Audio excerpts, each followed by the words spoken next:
Her husband has unhealthy habits, drinking, lack of exercise, occasional weed smoking, etc.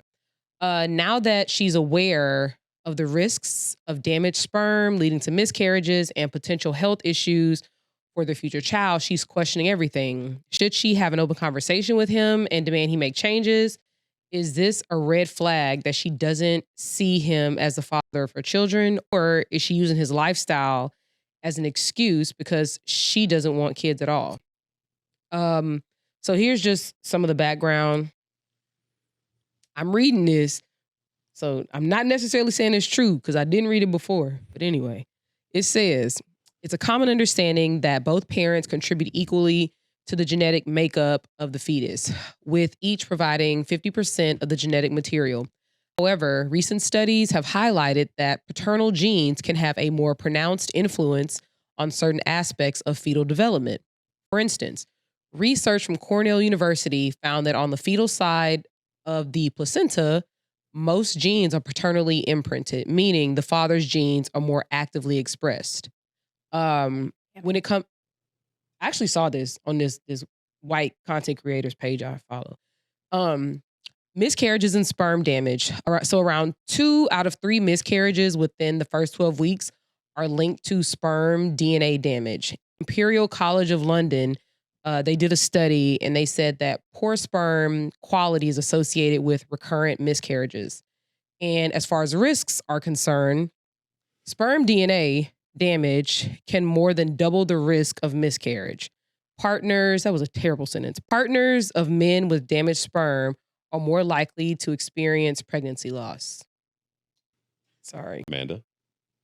Oh, would you like me to comment? Yeah. I think that the end of the prompt with all the questions and confusion is pretty loaded because I can't really tell where her mind is at. Okay, first question, she says, should she have an open conversation with him and demand he make changes? Well, one, I feel like if you are very concerned about the lack of, not the lack of, but the sperm damage in the miscarriages or whatever, if you guys are actively trying to get pregnant right now, he can stop the unhealthy habits as you guys are trying. But if you think that you don't see him as the father of your kids because of these unhealthy habits, that's a whole nother thing. Um, because she goes into that right after and she says, is this a red flag that she doesn't see him as the father of her children? And in his current state, at the top, it says, at least with him, is he like in his current state? As he is. Right. And is that because of the unhealthy habits? Well, this also says that this was right before the pandemic, so shit was probably sweet before then, and then she was locked in the house with him, and she's seen how he was, and he's seen how she was, and he might be trying to trap her by putting a kid in her, knowing that she don't want a kid. If I don't understand the It is a lot going on.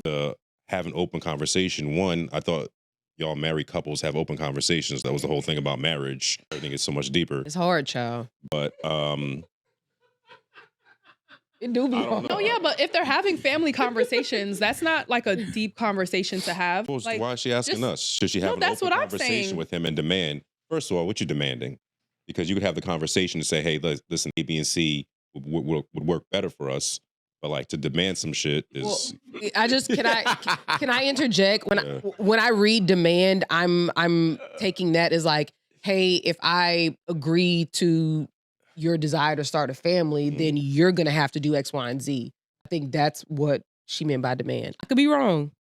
It does seem a little forceful. I didn't like the word in there either. I just don't like when people talk about some demands. Don't demand me to do shit. But it affects her though. But she don't want a kid anyway.